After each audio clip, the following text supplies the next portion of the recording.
Hello.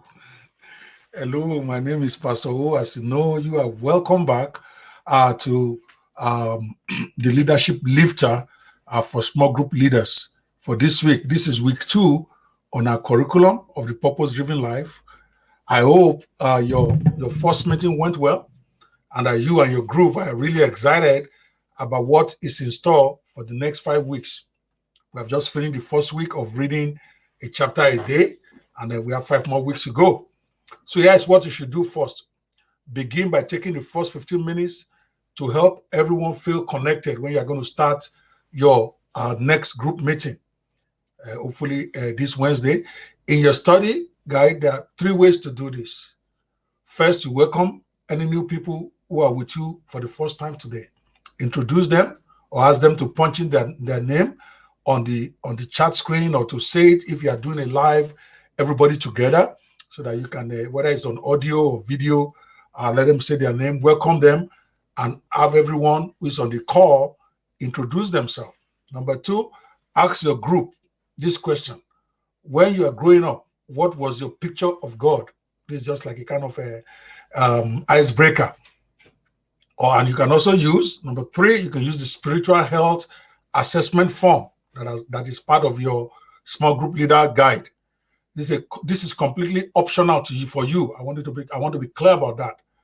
And I only recommend that you use this spiritual health assessment form if your group or class have been together for a while and you have already developed an atmosphere of trust, acceptance, and openness. Because I don't know how your group is constituted. If your group is filled with a lot of new people who are joining you for the first time, I will advise you to skip this health assessment activity altogether. Just skip it.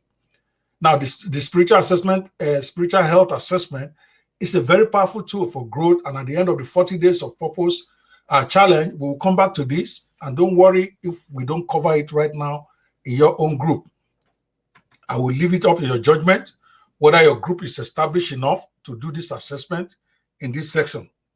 I suggest that before you meet with your group, you take a few minutes and go through the spiritual health assessment and then decide whether your group is ready or not for this tool. That's why I do this leadership lifters in advance before you do your meeting. So make sure you take the time to go watch to go see the spiritual health assessment form and then make a decision whether this is something you want to share with your group or not. It is not compulsory. Now, this week's video lesson introduces the first of God's purposes for our lives. That is remember I told you we'll read a chapter each day, and at the end of the 7th day, we come in and there'll be a video that your group will watch together. The purpose is worship.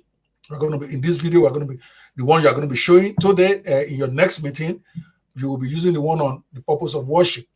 You are planned for God's pleasure, and I will be helping your group see that they were created by God and for God, and until the end of that great truth, life will never make sense to them. At the end of this session, I will also be leading the group through the video in a prayer of dedication. Please pray for the members of your group that they will open up to God throughout this session, just to see that Christ was a turning point for some who are believers. This prayer of dedication can be a turning point for many who have been Christians for years. So again, be sensitive to anyone in your group who has made the decision to surrender their lives to God and for His glory. Depending on your group, you may ask if anyone would like to share out this session on understanding the real meaning of worship has impacted their lives. Now, let me give you 2 suggestions that will help you or your group grow stronger. Number 1, be sure to call any people that didn't come this week, your second meeting. Make sure they know they were missed. You should text them on WhatsApp or on phone or through Instagram, wherever you guys can contact them, to encourage those group members to come back. Also encourage members of the group to try to reach out to other members that they know, because they all have links to everybody in your group. They see everybody there.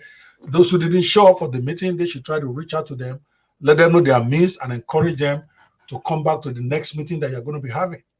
The key is to let those who miss the session know that you care about seeing them back in your group. Don't try to care for everyone all by yourself as the host. That's not the idea. involve others to keep contacts of those who miss each week.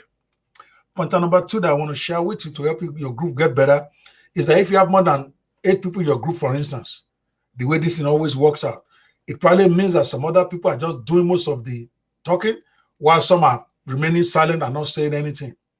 So the absolute best way to involve everyone is to share, is to try to break this up by actually going around everyone who's on the call and asking them directly for their opinion or insight, or if they have any questions concerning the 7 chapters they have read in the week before that meeting.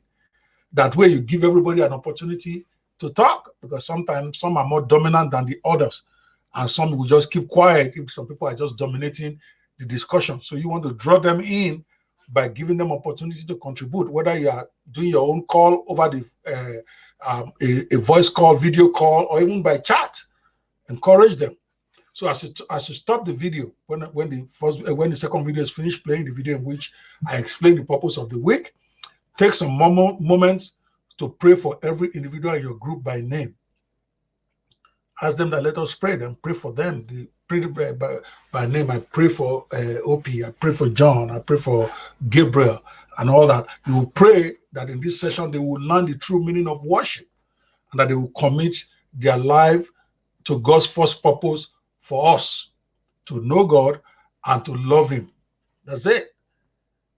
Remember, before this second meeting you're going to be having, they will have read 7 days of a chapter a day on the worship part of this purpose, the first week of this purpose-driven challenge.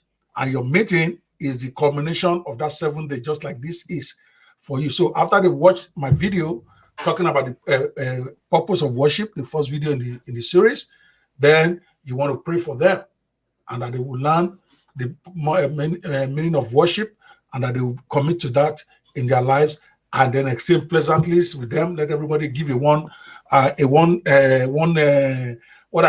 paragraph summary of what they have learned in this video that they just watched. In my video that you will have played for them what they learned. That's it.